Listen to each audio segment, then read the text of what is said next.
Thank you so much. This channel has now hit 6,000 subscribers. I've got something very special brewing for you guys, which I'll announce at 10k or 15k subscribers and probably be ready by 20k. Although the growth of this channel may fluctuate, so we'll say it'll be ready in about a month. In the meantime, I've got a little treat for you all. We've had quite a few of you submitting your own stories in the comment section, and I'd really love to narrate them. So I've started a subreddit r/VoiceyHere designed specifically for you to submit your stories to be read on this channel. You can also go contribute by upvoting the stories you would like to see dramatized. This channel will now have 3 series of stories that you can tag when you submit it: Choosing Beggars, Petty Revenge, and Wholesome Stories. So whether you love listening to one of those or all of them, stay tuned because we've got a lot more coming. In today's Choosing Beggars, a bartender has to deal with an old couple that wants 20 samples of free beer without paying. And we have our first fan-based submission, a story about a choosing beggar that claims her family is poor and so demands the lunch of a schoolgirl every single day, but it only gets worse from there. We've got a lot of exciting things happening here on the channel, so hit that like and subscribe button and let's get straight into this. This one is called I'll Just Sample Everything You Have on Tap.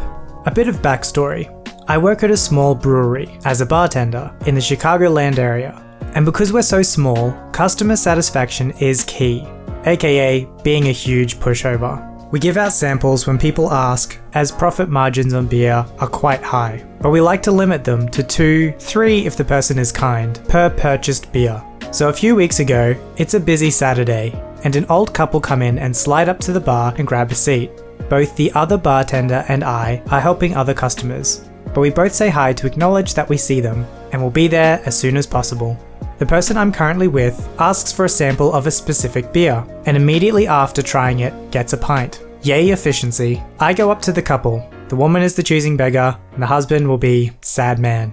Hey guys, welcome. How can I? What did you just give that lady? Pardon? In that tiny glass. What did you give her? Oh, just a sample of beer to make sure that she liked it before buying.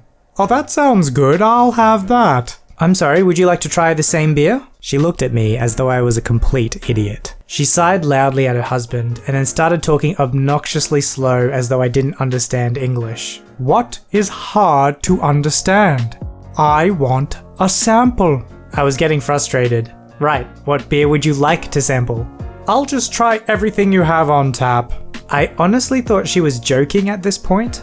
My customers and I usually give each other a hard time.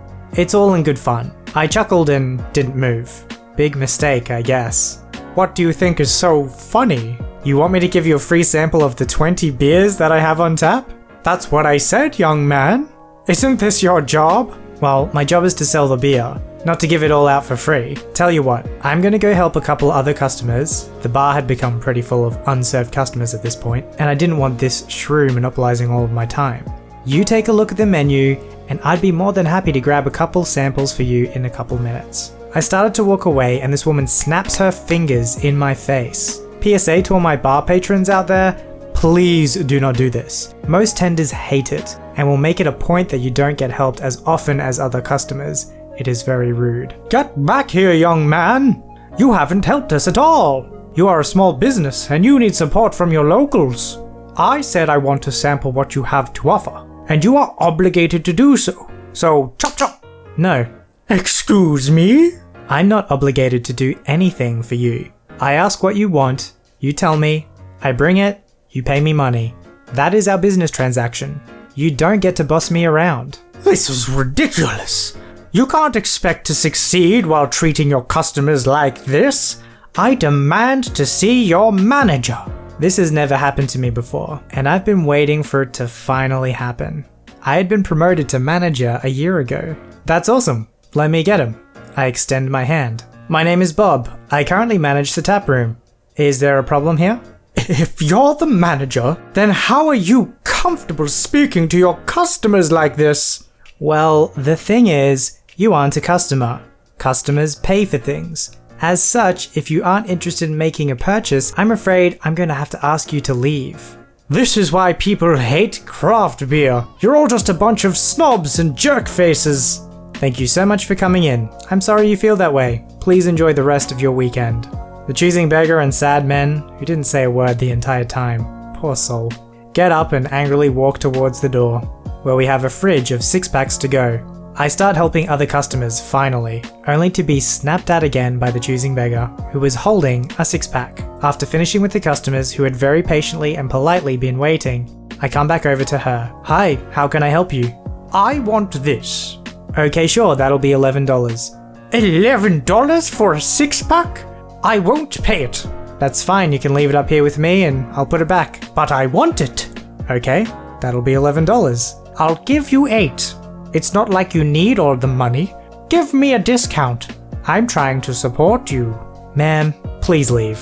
I always feel the complete opposite to this choosing beggar when I ever get free samples or something. I mean, I'm excited. I'm like, cool, I wish I could have like 20. Whether it's like ice cream samples at Baskin & Robbins or beer samples at a craft beer place. I'm not sure which ones I want to sample, and I feel really awkward like asking for more than obviously like 2 or 3. So I'm like, alright, I gotta choose which ones I want to sample right the first time. But even asking more than one sample, I just feel really awkward. I'm like, I'm not paying for this yet. And what if I sample one and I don't like it, but now I feel like I have to buy one? I guess that's why they do it, right? Our next story comes from one of you. Remember, if you would like to submit your story, join the new subreddit r/VoiceyHere, or if you'd like to vote on the stories that might make it in the show, go to the link in the description and subscribe to the subreddit. Thank you Auntie Mags for submitting the first fan-based story on VoiceyHere. I've had a ton of choosing beggar friends over the years, but this one story I want to share is a mix of a choosing beggar and a serial borrower. Heck, for this, I'll just refer to her as SB. The main issue I've had with this person was during my high school years. Keep in mind that I'm almost 30, so this happened a long time ago. Also, it's gonna be long. That's okay, Auntie Mags. At VoiceyHere, we love long stories. Anyway, I met SB during one recess at my junior school. We got on well, along with a couple of my other friends. SB claimed that her family were poor, but at no point did she ever beg from us at the time. I was a year older than her, so it wasn't until after my first year of high school we were able to hang out again. SB and I reunite and all seemed well for a month or so. I introduced her to my new friend circle, and just like before, she integrated in no time at all. It was as if nothing changed. Oh, how wrong I was. We all seemed to get on well, until around one lunchtime, SB started begging food off of everyone. When we asked why she had nothing, SB would remind us that her family was poor. We caved out of sympathy and offered to each give her something from our own lunches. She would then start getting picky with what was offered to her, before eventually deciding she would rather have half of my lunch because I apparently had the good stuff. I complied because I was the generous pushover friend in the group. This would go on almost every school day. It got to the point where SB would expect me to give her all of my lunch as opposed to just a small cut. If I even tried to justify why I needed to eat my own food, she would pout or bring on the old guilt trip. I only refused to give her my lunch one time, and oh boy, was it a ride. I had been ill with a stomach bug for 2 days, so by the time I was better, I was starving. I intended to eat my whole lunch, much to SB's dismay. She went on a rant about how I'm a horrible person in front of our whole friend group, and we fell out. The others would offer some of their food, but she would refuse. Apparently I owed her daily lunch or something. This sort of thing would go on for a while. Not just with food either. Stationery, clothes, money, anything. She would even beg me to draw her things. I was the artist friend.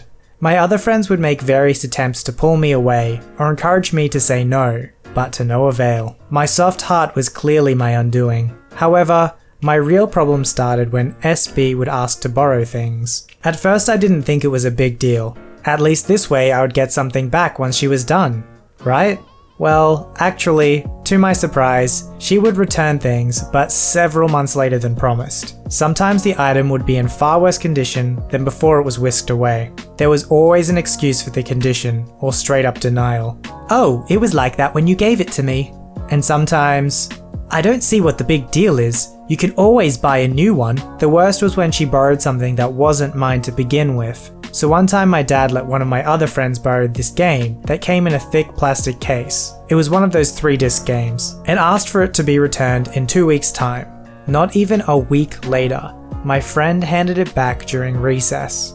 Before I could even put it in my bag, SB is suddenly behind me like a ninja, breathing down my neck and everything. She asked to borrow the game despite me and my other friend explaining that it wasn't mine to hand over in the first place. Then we questioned how we should be able to play it since she is poor and assume her family don't even own a PC. She claims her mum has one for work, but everyone in the house could use it. I eventually cave in and let SB borrow the game, but only for a week, so that way it looked like my other friend borrowed it for his full 2 weeks. I got it back 2 months later, but only after I constantly nagged after the initial week was up. The case had massive cracks in it, and the manual was slightly torn up. Discs were scratched to all heck.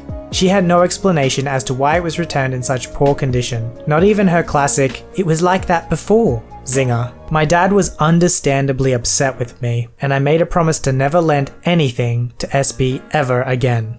However, there is one more thing up her sleeve. One day, SB was hanging out at my house around a month after I had graduated. She was telling me what was happening with the old gang while I was playing a game on my PS2. She then begins to browse my DVD collection before pulling one out and asking if she could borrow it. I make up an excuse that I had not watched it yet and I'd like to hold on to it at that moment. She says that was fair and puts it back.